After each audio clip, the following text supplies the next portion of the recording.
Tonight on CFTK-TV News, Jennifer Rice signed a draft agreement in Haida. We have a report on the Nation to Nation Women's Conference from the weekend, and Terrace's new hospital will have a new name. Northwest BC's only television news team. We are CFTK-TV News. Good evening, I'm Cale Maslin, and here's what's making the news in the Northwest and beyond for today. North Coast MLA Jennifer Rice recently went to Haida to sign the draft agreement recognizing Aboriginal title in Haida, and now the formalized legislation has been introduced. Rice says this agreement creates certainty and security not only for Haida people, but also non-Indigenous property owners on Haida. The property owners, the people who own land and houses who have felt nervous and threatened about what does Aboriginal title mean for them? Are they going to have their land and houses appropriated? And that is absolutely not the case. And there's a little bit of a political controversy going on with other opposition parties that are trying to actually send the message that it provides more uncertainty for property owners, and nothing could be further from the truth. In fact, this actually provides more certainty. So there's no local government community in British Columbia that actually has more certainty of their land owning rights and the Haidas and Aboriginal rights. It's the most defined and secure. It's the opposite of what people are spewing, which is just lies and rhetoric. The Nation to Nation Women's Conference happened this past weekend in Prince Rupert, bringing together mentors, leaders, and vendors from across the Northwest. CFTK's Jayleen Matthews now with more. The second ever Nation to Nation two-day women's conference had a successful showing this past weekend. Event organizer Lisa Mueller says she came up with the idea for the conference as the world's landscape shifted due to COVID. Careers have changed. We gave up careers. And I just felt that there was a more space needed for support for women in regards to inspiring each other, lifting each other up. And so last year I created the Women's Gathering just to gather together over 2 days and just support each other, lift each other up, share our journey on our life's journey, and just share what we're going through and support each other and just be there for each other. Although the conversation is around women, attendee and sponsor Ryan Bruce says he was more than welcomed into the conversation. Well, first, I was really blown away with the welcoming we had as men. The women were incredibly grateful for us to be here and to be supportive of these conversations. While it is a gathering focused on women in mentorship roles, men play a role in supporting those women as well. We all have to be changing how we think about women in the workplace and women in leadership. Bruce says he was surprised by some of the challenges women face in the workforce. I guess some of the obvious ones that maybe aren't so obvious. I mean, things like equal pay. I know there was one conversation about men who will apply for roles even though they know they're not qualified for it, whereas women are less likely to apply for a job even if there is one qualification that they don't hold. And so there's a certain confidence that, and hopefully a conversation like this boosts the confidence of women to be able to push themselves into positions of leadership and leading companies or leading community organizations, regardless of whether or not they feel like they have the qualifications to do it or not. Mueller says the event attracted attendees from all over Canada. And there's a good portion of our attendees that have never been to Prince Rupert, and I was really really touched to hear and watch my attendee list that people were coming from all the way from Ontario, way down in the Terrebonne-Chilcotin, just Alberta, just to come and be with us at the Women's Gathering. I thought that was pretty cool. Catch Open Connection with Robert Pictou for more coverage of this year's conference. Next year's Nation to Nation Women's Conference will be taking place in Kitimat. For CFTK-TV News, I'm Jayleen Matthews. In a recent news release, it was confirmed by the Northern Health Authority that the name of the new hospital in Terrace is not going to be the Mills Memorial Hospital going forward. Although despite that decision, the authority is not currently certain as to how the nearly fully constructed hospital's new name will be determined. Workers have since completely covered up the lettering on the building just above the main entrance that spelled out Mills Memorial Hospital. Local residents will have their chance to make their voices heard as they can give suggestions on what the new name should be at a webpage covering the project. And while there has been no official explanation from Northern Health as to why the name change is happening, it is known that the BC government will have the final say on the new name. If you purchase a Smile cookie this week, you can contribute to proceeds going towards helping a future baby in need.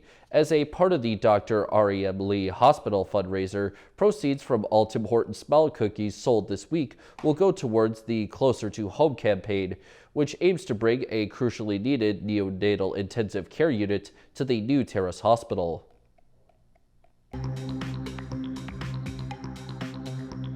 Coming up next, some Vancouver School Board trustees aren't happy with this year's school budget. Welcome back. In a report that was publicized on their website not too long ago, the Kitimat RCMP discussed what happened during the middle to later part of April. One part of the report talked about a call the police got about some clothing seen on Highway 37, and the responding officer found what was said to be a large amount of clothes that did not appear to be garbage, so they're hoping to be contacted by anyone who could possibly identify who they belong to.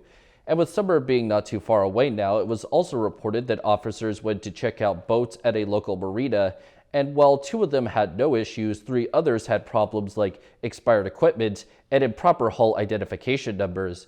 These discoveries have led to the Kitimat police advising people to make sure that their watercraft is properly prepared for whenever it gets used. A memorial bus convoy will be traveling through Thornhill and Terrace tomorrow to commemorate the life of a well-known bus driver. Ben Rema had been a school and industrial bus driver for the past few years. Samantha Kalingo of Diversified Buses says Rema was known for his kindness and commitment to the community. The convoy will be in his memory, and it will be leaving Diversified Bus Yard at 11:30 a.m. on Thursday, May 2nd, traveling through town and ending at Ecole Mountain View School. A group of low-income tenants on Vancouver Island say they're being rent-evicted. The new owners of their 30-unit complex in Esquimalt want to renovate and are clearing the tenants out. Now the renters say they won't be able to find anything as affordable and are worried about where they'll end up. CTV's Anna McMillan reports. Eileen Coastland has been packing up her home of 13 years since she got the notice. Get out. She and every other tenant at Sturdy Apartments in Esquimalt were given eviction notices ahead of renovations. We all have to try and find a place to live affordably, and it isn't out there. Coastland's rent is $830. She earns $1,800 a month through her pension, which she says won't cover market rent. When a developer sees a building like this, they see an opportunity. You know, what we want them and what we want everyone to see is the actual human cost of rent eviction. The Together Against Poverty Society, or TAPS, says some tenants have accepted $5,000 as part of a vacancy agreement. That's basically $5,000 in exchange for not contesting the eviction. Those who didn't take the money will fight the eviction during a residential tenancy branch hearing on Thursday. You know, if the landlord is able to win at the tenancy branch, it's effectively allowing a rent eviction, which the government said they were going to put an end to. As of July 2021, the province requires landlords to apply to the residential tenancy branch for an order of possession. From there, an arbitrator decides if the renovations are major enough to end tenancy. Rent evictions are dramatically down since the changes we've made. I don't know the details about this particular case, but I will say that there is a process in place. TAP says tenants should be allowed to stay in the building's vacant units while their units are being renovated. The tenants should be allowed back when the renovations are completed at the exact same rate they were there before. We have to take away the financial incentive for a landlord to do this. The landlord, Andrew Rebeca, declined to comment for this story. Voters are screaming that we have so many tent cities, we have so many people on the streets. Well, guess what? It's going to get worse. If the evictions go ahead, Coastland and her neighbors have to be out by the end of September. Anna McMillan, CTV News, Esquimalt. Some Vancouver School Board trustees are sounding the alarm after they say the budget for the upcoming school year fails to address key concerns. 2 trustees voted against the budget that cuts funding to classroom supplies and does not address staffing shortages within the district. CTV's Yasmin Gandam reports. It's incredibly disappointing and devastating. Amelia Nidoba's 10-year-old son is neurodiverse. Because of a lack of support, he's close to giving up on school. Start to see himself as not really belonging there in the classroom as a learner, and then he would start to not want to go to school anymore. And unfortunately, that's what we've seen happen as the year has progressed. He no longer has a dedicated education assistant, or EA. It's an issue that she says is only going to get worse without more funding. But we haven't seen corresponding increase in EA staffing or resource teacher staffing, and so really there's just fewer staff to support more kids. The problem is not hiring staff, but keeping them due to poor working conditions, and now in the proposed budget, a decrease to the number of substitute staff. They may start to look at other opportunities in other districts. Vancouver is a very expensive district to live in. With less staff, resource teachers will be called away to sub, leaving many students without support. That equity of provision of service to students with diverse needs gets lost in that shuffle. Funding for lab expenses and field trips has not increased since 2010, and the budget doesn't include any more money. Susie Ma, one of 2 trustees who voted against the budget, says it's a disservice to the public. If we continue in this manner, next year we're going to be in more dire straits. We are creating a system where people may not want their students in the district. It means for parents like Nidoba that just might be the case. If he's starting to refuse now at age 10, what's that going to be like at age 12, age 14? The board is hosting what it's calling a special meeting tomorrow evening for the official vote. But with a 7-2 majority, the budget will likely be passed. Yasmin Gandam, CTV News, Vancouver. Turning to tonight's weather, the North Coast will see a chance of showers with the low at 4 degrees. The Terrace-Kitimat area will deal with a chance of showers, but its own low of 6 degrees instead. And the Bulkley Valley and Lakes District should get a chance of showers also, but a low near -5 degrees instead. On the North Coast, the upcoming week will see mostly sunny days to begin, but all rain after that, with the high moving from 14 to 11 degrees. In the Terrace-Kitimat area, their next week or so should get one sunny day, but pretty much all clouds and rain afterwards, while the high bounces from 18 to 13 degrees. And in the Bulkley Valley and Lakes District, the week for them will consist almost exclusively of rainy days, but with one sunny day mixed in, plus a high shifting from 17 to 14 degrees. Checking out the highways now, visit Drive BC for the latest and up-to-date conditions, and as always, drive safe out there. On Highway 16, there is utility work, bridge maintenance, road sweeping, construction work, a vehicle incident, and paving operations. Highway 37 has some bridge maintenance while also having shoulder maintenance and frost heaves.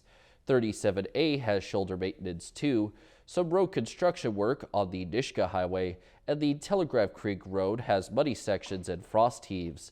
And this is what the roads were looking like this afternoon around the region from the view of the province's highway cam.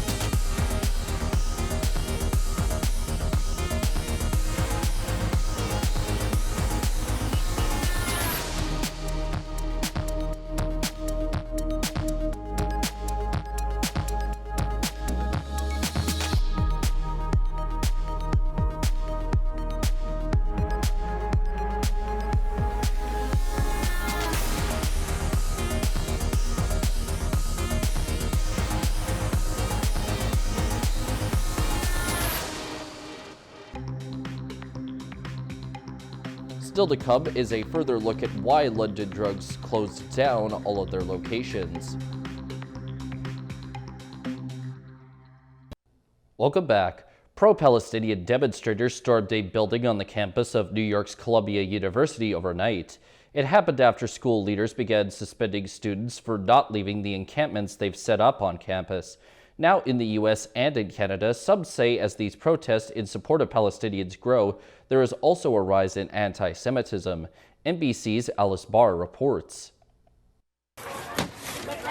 Shattered glass and boiling tensions as anti-war protesters at Columbia University in New York occupied a building on campus overnight. waving the Palestinian flag and barring the doors in a major escalation after the university started suspending students who refused to abandon their encampments. We will free Palestine! We will free Palestine! It's part of a nationwide movement of college students demanding a ceasefire in Gaza and for their schools to cut financial ties with Israel. We are staying here. We are not leaving until our demands for disclosure and divestment. Roughly 1,200 demonstrators have been arrested across the country as universities step up efforts to clear encampments, in some cases spurring confrontations with police, with protesters removed by force, like here at the University of Texas at Austin. Some Jewish students say they don't feel safe amid incidents of anti-Semitism. House Speaker Mike Johnson calling on university leaders to do more. We will not allow anti-Semitism to thrive on campus. The White House saying President Biden condemns the term intifada seen on Columbia's campus as hate speech, and that while he respects the right to peaceful free expression, quote, forcibly taking over buildings is not peaceful, it is wrong. It all comes as Secretary of State Antony Blinken is in Israel, pressing to close the deal on a ceasefire that would also free Hamas-held hostages and get more aid into Gaza, seeking to ease the suffering and calm the turmoil. In Washington, Alice Barr, NBC News. It's been 3 days since London Drugs shuttered operations temporarily because of a cybersecurity breach. Customers across Western Canada are unsure if their personal information has been compromised, and the company is unsure what data has been breached. CTV's Tyson Fedor reports. Customers remain barred from London Drugs, and there's no explanation for how long. It's not good. It's not good at all. Yeah, not good for the business, not good for people. Galia Burgess says she planned to pick up some cosmetics Tuesday, but the doors were locked. Yeah, I was planning to buy something there last week when I was here, and I thought to do it today. So I came and I see it's closed. London Drugs says it's working with third-party cybersecurity experts to get operations back online and that stores will remain closed. An investigation was launched to determine what, if any, personal data was compromised following Sunday's incident. It could be a kind of ransomware attack where somebody gets into the network. They're based in Richmond, BC. I assume there's some computers there, and somebody may have done something careless and gotten them infected. Now, if the bad guys hypothetically had that information, they could threaten to expose it on the internet, and that could be embarrassing. The company has more than 80 stores across BC, Alberta, and the Prairies. The phone lines are down, and customers can only access urgent pharmacy care with staff at each location. If you want to buy paper towels, don't come into the store, but if you're out of your heart medicine, you better come into the store. We don't know exactly what's going on, except that something really bad happened to London Drugs. But shoppers are hopeful one of the country's largest retailers will be back online and open doors soon. To shut them down, as big a company as this, that means we're in trouble in Canada if we can't stop this. Tyson Fedor, CTV News, Calgary. And now we turn our attention to the stock markets. The Canadian dollar is down 7/100ths of a cent. The price of gold is up $8.10. Oil is down $2.93. Natural gas is down 6 cents. Aluminum is at $2,591.50. In Toronto, the TSX is up 14.01 points. The Venture Index is up 4.43. In New York, the Dow Jones is up 87.37, and the Nasdaq is down 52.34. Still ahead, King Charles has returned to do his royal duties.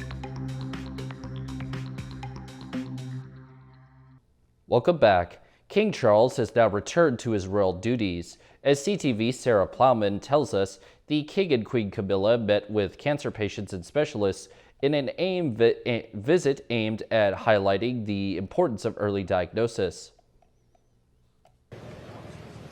As King Charles stepped back into public duties, he shared his return with others battling cancer, sitting and talking at a treatment center in London. A king who now understands the shock of a diagnosis. When he was asked how he was feeling, He said, much better, thanks. So people definitely breathing a tentative sigh of relief. So, Your Majesty. With the Queen by his side, this was the first of several public engagements planned in the weeks ahead. A turning point after months away to treat his own cancer. He recognizes more than anybody else how essential it is for the monarchy to be seen.